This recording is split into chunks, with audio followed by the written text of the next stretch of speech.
Hello everyone, welcome to secrets of nature life and food. ఇవాళ మనం ఎంతో tasty అయిన నెత్తళ్ళ చేపల పులుసు తయారు చేసుకుందాం. దీనికి కావాల్సిన పదార్థాలు: ఫ్రెష్గా ఉన్న నెత్తళ్ళు. వీటిని కొంచెం నిమ్మరసం, ఉప్పు వేసుకొని 3 to 4 టైమ్స్ వాష్ చేసుకోవాలి. దీనివల్ల చేపలకు ఉన్న బ్యాడ్ స్మెల్ పోయి ఇంకా చేపల మీద డస్ట్ అంతా పోయి నీట్గా ఉంటుంది. ఎటువంటి శాండ్ కానీ ఇసుక ఇలాంటివి రాకుండా ఉంటుంది. నెత్తళ్ళు, ఉల్లిపాయలు, పచ్చిమిరపకాయలు, ఇంకా టమాటో, చింతపండు గుజ్జు, కరివేపాకు. దీనిలో మసాలా కావాల్సిన పదార్థాలు: అల్లం, వెల్లుల్లి, ధనియాలు, ఇంకా 2 లవంగాయలు, చెక్క కూడా వేసుకోవచ్చు, ఆప్షనల్, ఇష్టం ఉన్న వాళ్ళు వేసుకోవచ్చు.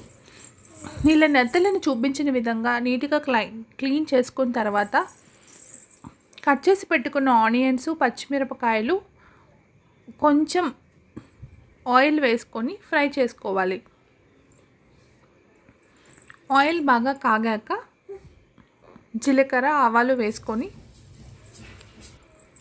ఆ తర్వాత కట్ చేసి పెట్టుకున్న ఆనియన్స్ని, మిర్చిని వేసుకొని ఫ్రై చేసుకోవాలి.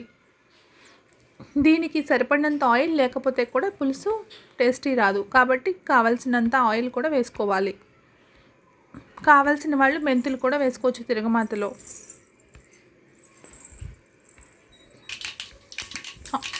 నెత్తళ్ళ పులుసుకి ఆనియన్స్ కొంచెం పెద్ద సైజులో కట్ చేసుకుంటే టేస్టీగా ఉంటుంది.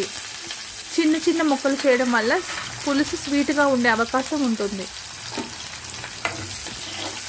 ఇంకా ఫ్రెష్గా కోసిన కరివేపాకు ఉంటే స్మెల్ చాలా బాగుంటుంది. ఇలా ఆనియన్స్ గోల్డెన్ ఫ్రై అయినాక పచ్చిమిరపకాయలు వేసుకోవాలి. ఆనియన్స్, పచ్చిమిరపకాయలు కొంచెం ఫ్రై అయినాక దానికి తగినంత సాల్టు, ఇంకా కొంచెం పసుపు వేసి యాడ్ చేసుకోవాలి. దీని వలన ఆనియన్స్, మిర్చి తొందరగా ఫ్రై అయ్యే అవకాశం ఉంటుంది. నెత్తళ్ళతో ఎన్నో రకాల ఐటమ్స్ తయారు చేసుకోవచ్చు. ముందు మన ఛానల్లో వాటిని ఎలా తయారు చేసుకుందామో కూడా చూద్దాము. నెత్తళ్ళ పులుసు కూడా 3 to 4 టైప్స్ చేయొచ్చు. సింపుల్ అండ్ ఈజీ వేలో ఈరోజు తయారు చేసే విధానం చూద్దాం. ఇలా ఆనియన్స్, పచ్చిమిరపకాయలు ఫ్రై అయినాక చూపించిన విధంగా సాల్టు, కొంచెం పసుపు వేసి యాడ్ చేసుకోవాలి. ఆనియన్స్లో కొంచెం సాల్ట్ వేయడం వల్ల ఆనియన్స్కి సరిపడా సాల్ట్ ఉంటుంది. ఆనియన్స్ స్వీట్గా లేకుండా ఉంటుంది. ఆ తర్వాత చింతపండు గుజ్జుని తీసి పెట్టుకొని ఉంచుకున్న వాటిని దీనిలో యాడ్ చేసుకోవాలి. టమాటో యాడ్ చేసుకున్న తర్వాత టమాటో కొంచెం పెద్ద పీసెస్ వేసుకోవడం వల్ల పులుసు ఉడికినా కూడా టమాటో పీసెస్ ఉండటం వల్ల టేస్ట్ వస్తుంది. మరి చిన్న పీసెస్ వేసుకుంటే అవి పులుసులో కరిగిపోతాయి. ఇలా టొమాటోస్ కూడా ఫ్రై అయినాక మనం మిక్సీ చేసి ఉంచుకున్న అల్లం, వెల్లుల్లి పేస్టు, ఇంకా ధనియాలు, లవంగం 2, ఒక చెక్క వేసి పేస్ట్ చేసుకున్నది వేసుకోవాలి.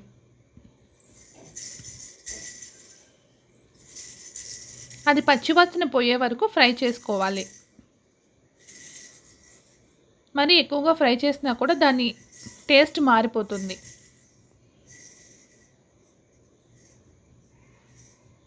ఇలా చూపించిన విధంగా జస్ట్ పచ్చివాసన పోయే వరకు ఫ్రై చేసుకోవాలి. ఆ తర్వాత దానికి తగినంత కారపొడి కూడా వేసుకోవాలి. మనం పచ్చిమిర్చి వేసుకున్నాం కాబట్టి ఎక్కువ స్పైసీ వచ్చే అవకాశం ఉంటుంది, కాబట్టి తగినంత కారం మాత్రమే యాడ్ చేసుకోవాలి. ఇక్కడ నేను 3 స్పూన్స్ కారం యాడ్ చేసుకున్నాను. మీరు కావాలంటే కొంచెం తక్కువ యాడ్ చేసుకోండి, లేదా ఎక్కువ కూడా యాడ్ చేసుకోవచ్చు. చేపల పులుసుకి తగినంత ఉప్పు, కారం వేయకపోతే టేస్ట్ రాదు. చేపల పులుసు ఎక్కువసేపు మరిగితే దాని టేస్ట్ చాలా బాగుంటుంది. ఇలా చూపించిన విధంగా అట్లీస్ట్ 5 to 10 minutes బాగా బాయిల్ అవ్వాలి. పులుసు మరుగుతున్న టైంలో కడిగి పెట్టి ఉంచుకున్న నెత్తళ్ళను యాడ్ చేసుకోవాలి.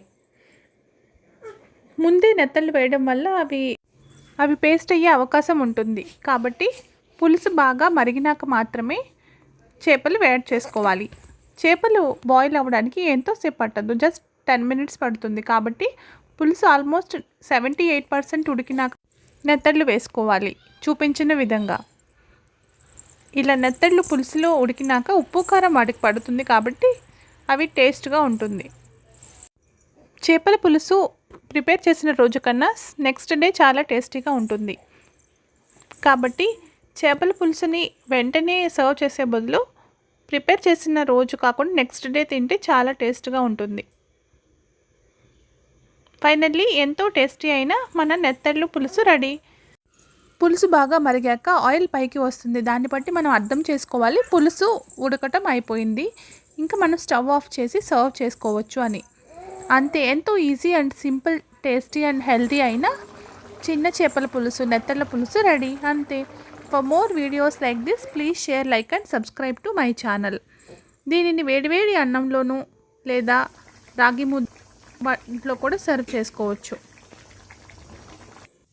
ఇలా చూపించిన విధంగా ఆయిల్ పైకి వస్తుంది, స్టవ్ ఆఫ్ చేసుకోవచ్చు. అంతే.